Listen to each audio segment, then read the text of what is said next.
Bonjour et bienvenue à tous et à toutes. Je m'appelle Papa Abdou Ndiaye, doctorant en sciences de gestion à l'Université Gaston Berger de Saint-Louis et formateur dans ce module. Cette vidéo est consacrée au plan financier. Beaucoup d'entrepreneurs me disent qu'ils ont déjà rédigé leur projet, mais ils n'ont pas pu le terminer à cause de la partie financière, c'est-à-dire le plan financier. Certains pensent que c'est trop compliqué, d'autres disent que c'est réservé aux gestionnaires et financiers et finissent souvent par abandonner. Comme ces jeunes entrepreneurs, vous voudriez démarrer votre projet, mais vous avez du mal à élaborer votre plan financier. Dans cette vidéo, nous allons vous expliquer ce qu'est le plan financier et quelles sont ses différentes composantes. Dans une autre vidéo, nous allons, à travers une étude de cas, faire un exercice pratique pour vous faciliter la compréhension. Cette présentation s'articulera essentiellement autour de deux questions, à savoir, c'est quoi le plan financier, de quoi est-il constitué? Venons-en à la première question. C'est quoi le plan financier? C'est la partie financière du projet. De façon plus simple, c'est le volet qui traite d'argent. Il a pour but de donner une indication sur la performance financière et la position de trésorerie future de votre entreprise. Il vous donne aussi des informations sur la faisabilité de votre projet. De quoi est-il constitué? Le plan financier est constitué d'un plan d'investissement, d'un plan de financement, d'un compte de résultats et d'un aperçu du cash flow. On va démarrer avec le plan d'investissement. Il s'agit des frais que vous devez engager avant d'avoir votre premier client. D'une entreprise à une autre, les investissements de démarrage peuvent varier. Dans le cadre de ce projet, nous pouvons par exemple avoir comme investissement achat et installation de panneaux solaires, installation d'un forage, installation d'un réservoir d'eau et achat d'une pompe solaire, etc. Le plan d'investissement qu'on aura le temps de voir en détail dans la vidéo suivante. Nous poursuivons avec le plan de financement. Qu'est-ce qu'un plan de financement? Que retrouve-t-on comme élément? Un plan de financement est un document qui présente les besoins financiers d'une entreprise à ses débuts, puis sur plusieurs années d'exercice et les ressources financières affectées en compte partie. Les éléments essentiels constituent le plan de financement. Les besoins qui correspondent à ce que l'entreprise doit financer et les ressources qui correspondent aux moyens à disposition de l'entreprise. Nous avons à côté un exemple de plan de financement initial, constitué des besoins à gauche et des ressources à droite. Celui-ci va mettre en évidence les achats de l'entreprise pour pouvoir lancer son activité et l'origine des ressources qui permettent ces achats-là. L'objectif du plan de financement est d'équilibrer avec cohérence les besoins et les ressources de l'entreprise. Les besoins. Les besoins initiaux à financer sont constitués des investissements nécessaires à la mise en place du projet et du besoin de fonds de roulement initial.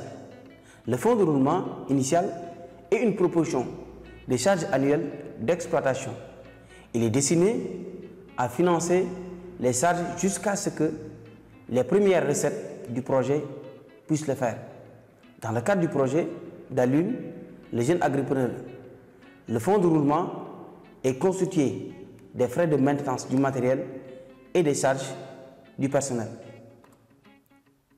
Les ressources, ce sont les moyens mis en disposition afin d'assurer le fonctionnement de l'entreprise. L'origine des sommes investies peut provenir des différents acteurs. Par exemple, vous pouvez aller à la banque prêter de l'argent, vous pouvez apporter votre propre argent, votre famille peut aussi vous aider à travers ce qu'on appelle les fonds propres. Dans la vidéo suivante, vous aurez de plus en plus d'informations sur les emprunts et les banques avec ma collègue. Ce tableau est un exemple de plan de financement initial. Nous avons à gauche les besoins qui sont constitués des investissements et les besoins en fonds de roulement. Les investissements, on peut avoir achat de panneaux solaires, la mise en place d'une structure portante, achat de pompes solaires, etc. Et à droite, nous avons les ressources qui sont constituées des fonds propres, des prêts auprès de la banque, des aides auprès de l'État ou une subvention auprès de la GIZ ou d'autres organisations comme elle. Attention à ne pas sous-estimer les besoins de financement. Il sera toujours plus difficile de demander des ressources une seconde fois si celle-ci n'était pas prévue. Après le plan de financement, on vient au compte de résultat. On l'appelait aussi compte d'exploitation prévisionnelle. Le compte de résultat donne un aperçu de vos revenus, dépenses et excédents mensuels. Il permet de faire une projection des résultats d'exploitation dans le futur. Il comprend les chiffres d'affaires, les charges d'exploitation, les impôts et taxes, les charges financières, les amortissements prévisionnels, ainsi de suite. Voici quelques exemples d'éléments de compte de résultat. Cette fois-ci, tiré du cas de Alune. Alune, un jeune agripreneur qui veut changer son système de pompage en intégrant les énergies renouvelables, qu'on aura le temps de voir ensemble dans les diapos suivantes et dans la vidéo prochaine à travers un exercice pratique. Nous pouvons avoir, dans le cas du compte de résultat de Alune, les recettes qui proviennent de la vente de tomates, d'oignons, de la pomme de terre ou d'autres spéculations. Les dépenses qui peuvent provenir de la maintenance, comme nous l'avons souligné tantôt, du matériel et de l'entretien de la culture. Les frais personnels sont des frais liés au salaire, la nourriture pour son personnel et les amortissements techniques et financiers. Exemple de compte de résultat. Comme énuméré dans la diapositive précédente, nous avons les recettes d'exploitation, les dépenses d'exploitation, les frais du personnel, l'amortissement technique, l'intérêt des emprunts, le total des charges qu'on obtient en additionnant les dépenses d'exploitation, les frais du personnel, l'amortissement technique, l'intérêt et l'intérêt des emprunts. Nous avons aussi les bénéfices avant impôt. L'impôt sur le bénéfice, c'est l'impôt, je rappelle aussi que c'est en fonction du statut juridique de votre entreprise et les bénéfices après impôt qui sont obtenus en faisant bénéfice avant impôt moins impôt sur les bénéfices. Nous aurons le temps dans la vidéo suivante avec le cas pratique de voir tout cela en détail. Enfin, le cash flow. C'est un solde comptable qui indique la capacité d'autofinancement d'une entreprise. C'est un indicateur qui permet de mesurer le flux de trésorerie dont dispose une entreprise. Il indique si une entreprise a les moyens d'assurer sa subsistance, si réellement, après 2 ans ou 3 ans d'existence, vous aurez la capacité à investir et à payer vos dettes. Pour pouvoir le calculer, il convient juste de faire la différence entre les recettes induites par un financement moins les dépenses induites par ce dernier. On aura le temps de voir tout cela en détail. Je vous renvoie au fichier Excel que je mettrai à votre disposition après cette formation. Les critères de rentabilité.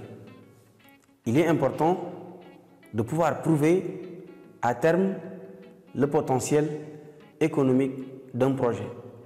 Pour cela, Certains critères sont établis à cet effet. Dans le cadre de ce module, nous allons vous parler de quelques critères courants de rentabilité financière, à savoir la capacité de remboursement, la valeur actuelle nette, les délais de récupération du capital investi et le taux de rentabilité interne.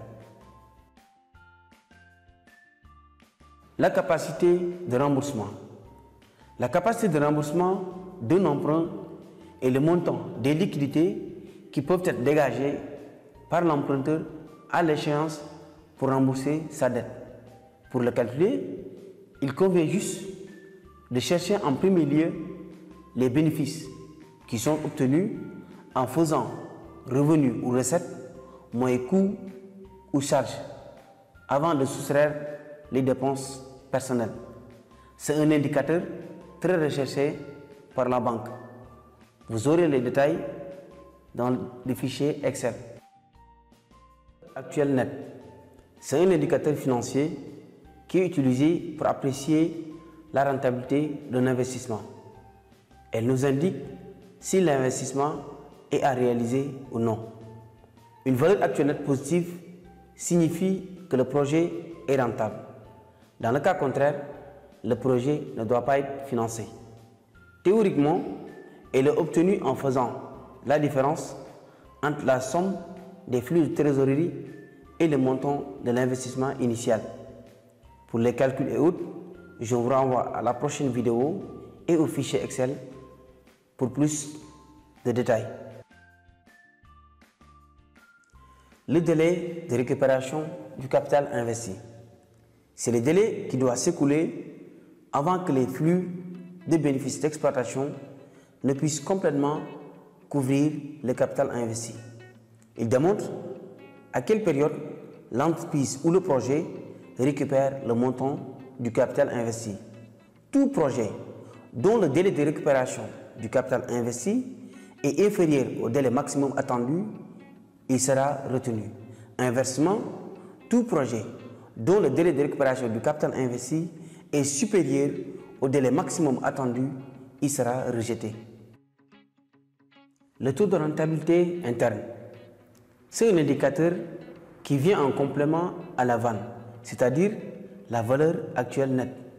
Il permet aussi d'évaluer la pertinence de votre projet. La rentabilité interne calcule l'argent gagné par rapport à toutes les dépenses réalisées. Il intègre l'argent nécessaire pour faire démarrer le projet, c'est-à-dire l'investissement initial et les dépenses sur la durée du projet. Sa valeur précise est difficile à estimer.